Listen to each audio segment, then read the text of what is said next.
Shabbat Daf Kufhe Amud Aleph. Bonjour. Nous allons commencer à la quatrième ligne. Amar Rabbi Yochanan. Mishum Rabbi Yossi ben Zimra. Rabbi Yochanan dit au nom de Rabbi Yossi ben Zimra. Minayin eleshon notrikon minatora. Parce qu'on a parlé de notrikon, on a parlé des initiales.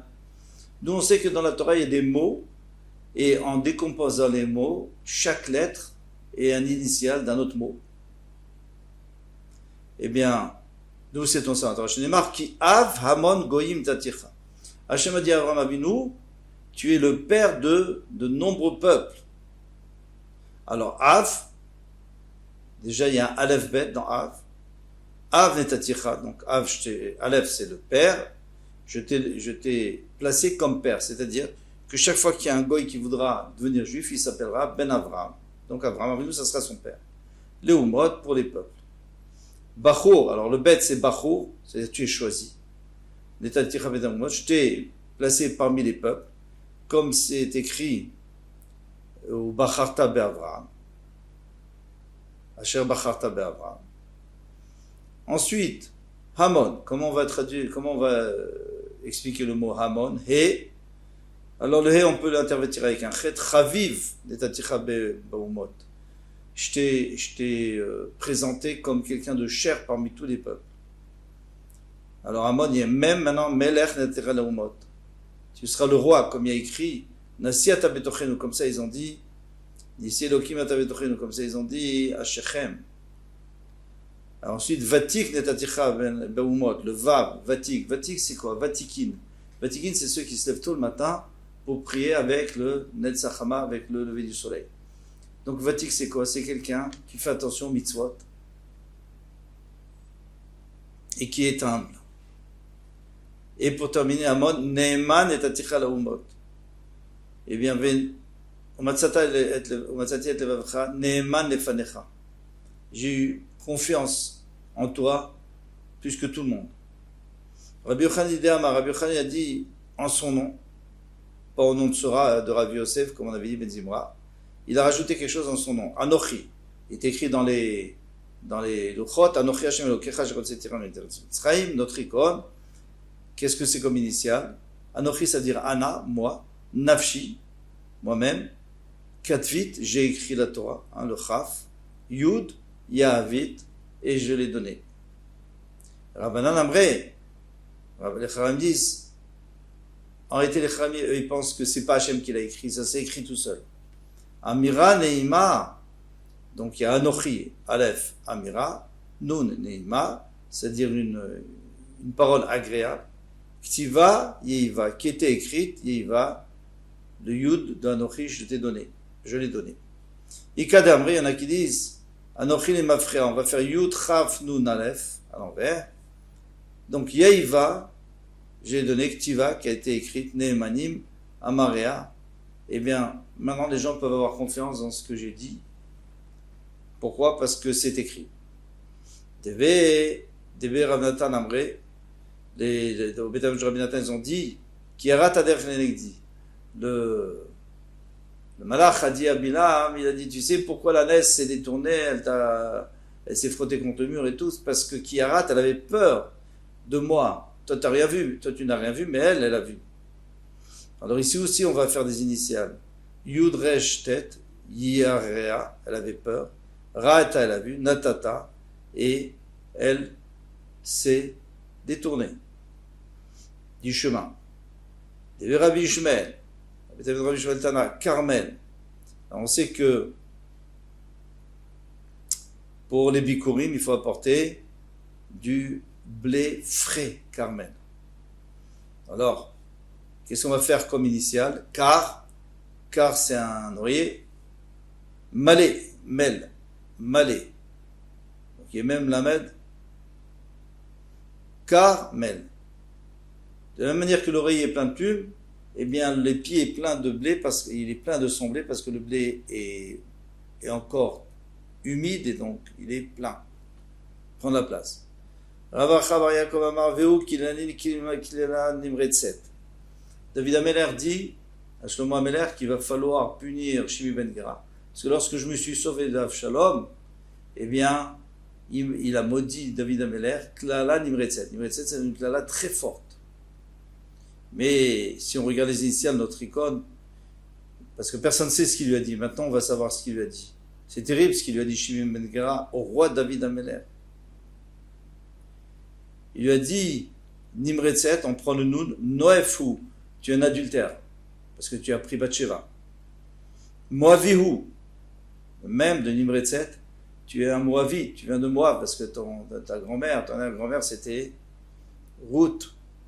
Rotseahu, Resh, parce que tu as tué Oria Achiti. En fait, il n'a pas tué, il a envoyé la guerre, mais il est mort à cause de lui. Et puis après Tsadé, Tsoreru, c'est-à-dire que tu as poursuivi Shaul HaMelech pour lui faire du mal. C'est exactement le contraire. Et pour terminer, Toevahu, Nimretzet, Toevahu, ça veut dire que tu es une abomination pour le royaume. Tu ne devrais même plus être là. Donc c'est vraiment des clalotes incroyables qu'on ne peut même pas imaginer.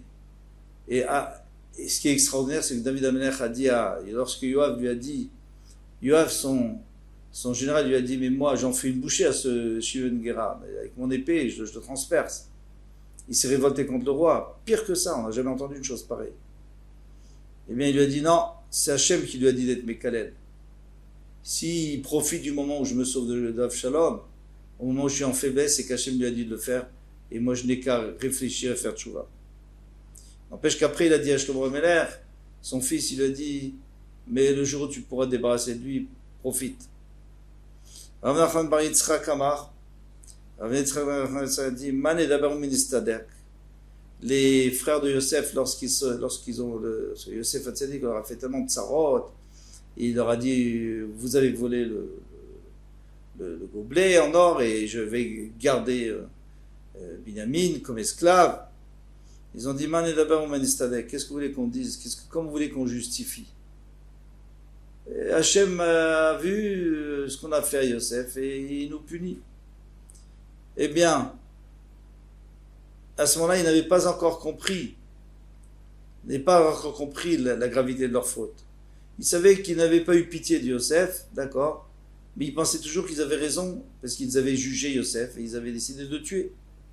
Et d'ailleurs, c'est ce qu'ils disent, Nitztadek, Nechonim, nous avons raison, Nechonim anachnu, Tzadikim anachnu, nous sommes des Tzadikim, Teorim anachnu, nous sommes purs, Nitztadak, Dalet anachnu, Dachim anachnu, on est droit, et pur, Kedoshim anachnu, on est saint. C'est-à-dire qu'à ce moment-là, ils ont dit, nous on accepte parce que c'est vrai qu'on aurait pu avoir pitié de lui, mais on avait quand même raison. C'est seulement plus tard qu'ils ont compris l'erreur tellement grave qu'ils avaient faite. Matnitin, Mishnah. À côté, je t'ai dessus qui écrit de l'aide Beshte et Elemot dans deux oublis, Echad Shacharit et Echad Narbaim, un le matin, l'après-midi. Donc Rachid nous explique que entre le matin et l'après-midi, le matin il a écrit Aleph, l'après-midi il écrit Bet, ça fait Av, donc maintenant il devrait être Hayav. Seulement, au milieu, il aurait pu savoir, puisqu'il y a plusieurs heures qui sont passées, il aurait pu se renseigner. Donc ça s'appelle deux erreurs, il a fait deux erreurs différentes.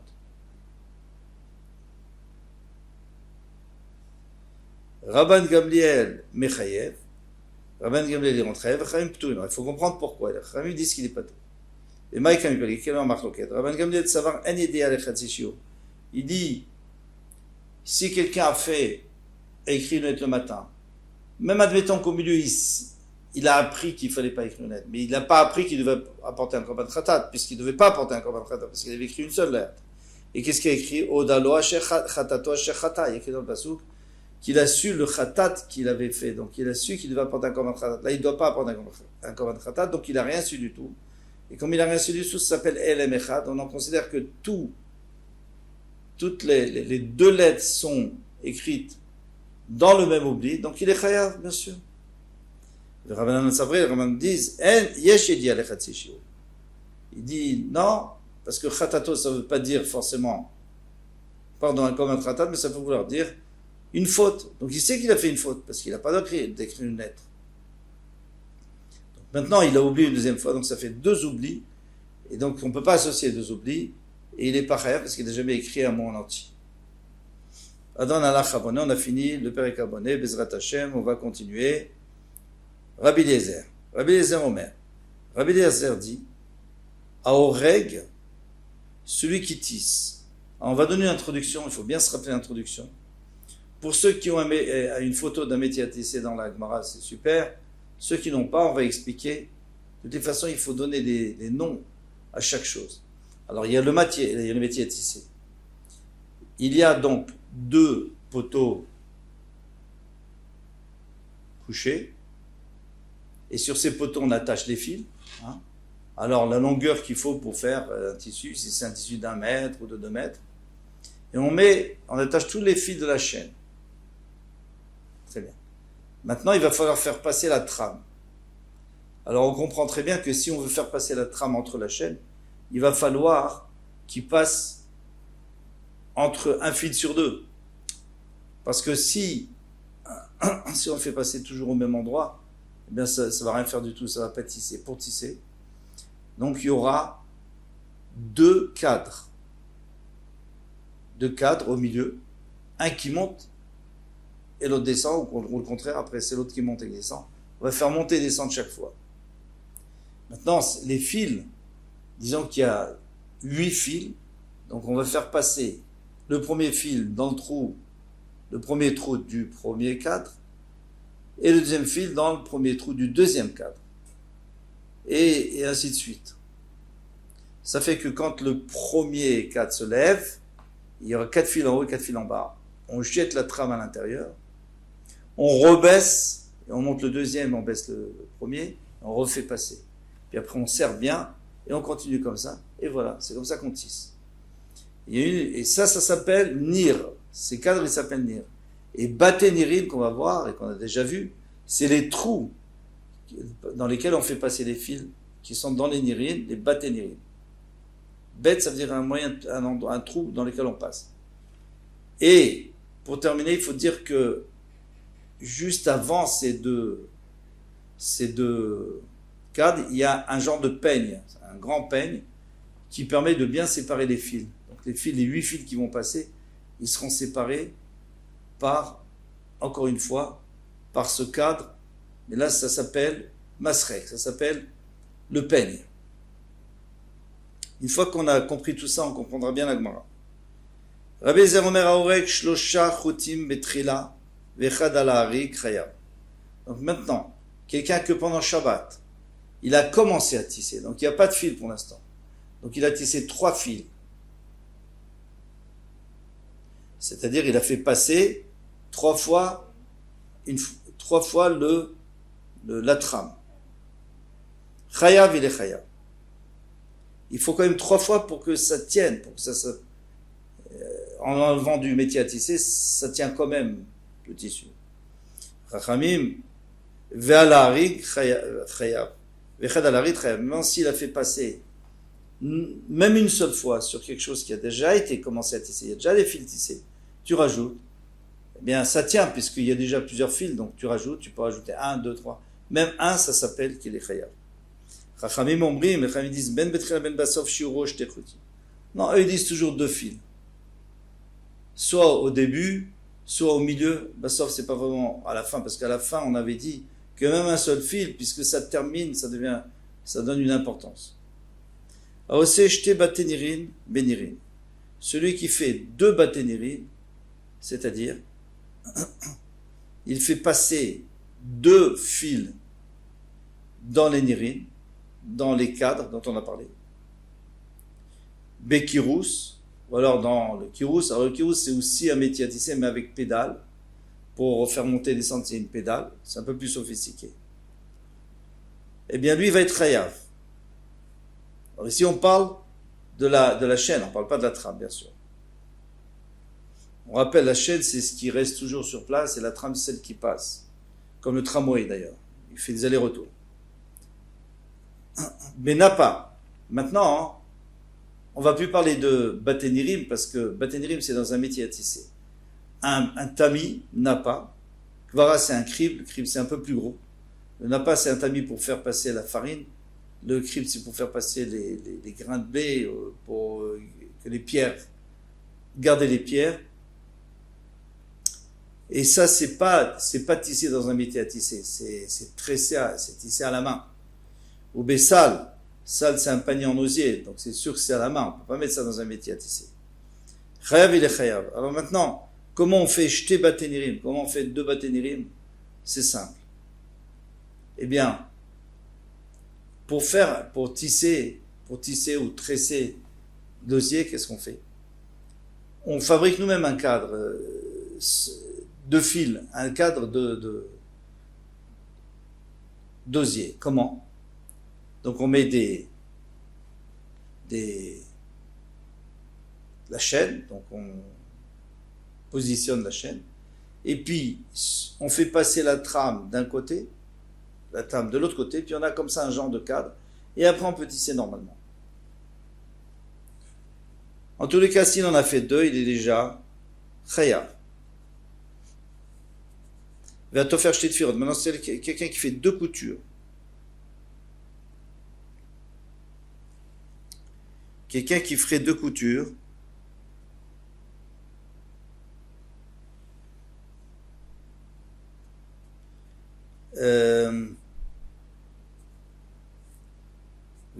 Alors, 2 coutures, c'est parce que normalement, une couture, ça ne tient pas. Si on coud une fois, ça se défait. Il faut au moins 2 fois. Mais Rambam dit qu'il faut ajouter un nœud à la fin. Un nœud des 2 côtés pour que ça s'efface. Ou quelqu'un qui déchire, qui découpe pour pouvoir mieux coudre 2 tfirotes, 2 fois. Donc, il découpe suffisamment pour coudre 2. Eh bien, il est fait aussi. Quand Rav Yitzhak est venu, il a enseigné Shtaim 2. V'anan Nan Shlosha, mais on avait vu 3 dans la Mishnah. Le problème, c'est que lui, il va d'après Rabbi Eliezer. Il lui avait dit 3 fils et pas 2 fils. Alors, ma réponse, Lokashia. Il n'y a pas de question. Abe alimé, abe ktine. Ça dépend si c'est des gros fils ou des fins fils. Quelle est la différence? On va voir. Ambrella laïgessa, ambrella laïgessa. Il y en a qui va dire que si c'est des gros fils, il en faut 3 et des fins fils 2. Et il y en a qui vont dire le contraire. Ils vont dire si c'est des gros fils 2 et si c'est fin fils 3. Ambrella laïgessa, il y en a qui disent dans un sens, alimet tlata, si sont gros, il en faut 3. Pourquoi? Tlata lo satre. Comme ça se défait pas. Très satré, mais si on en mettait 2, comme ils sont gros, ils se défont facilement. Ça se serre moins. Donc ça se défait facilement. 2, ça ne suffit pas, il faut 3. Ktine, maintenant, si au contraire, ils sont petits, très nami lo satré. Même 2, s'ils sont fins, même 2, ça tient parce que c'est bien serré. L'ambrella, il y en a qui disent exactement la logique inverse. Mais pour une autre raison. Il dit Ktine et Tlata, il y a dit, si ils sont fins, donc 3, ça se remarque. On a l'impression que tu as commencé un habit, quelque chose d'important. Très loyadier, mais s'il n'y en a que 2, tu ne remarques même pas, tu crois qu'il y a un seul fil. Ils sont fins. Alimés, mais s'ils sont gros, très namiyadier. Donc tout de suite, ça se remarque, même s'il y en a que 2, déjà on a vu que tu as commencé à tisser. Tania, d'abord il t'a nous enseigné, Aorek, Gimel Chotim Betrila.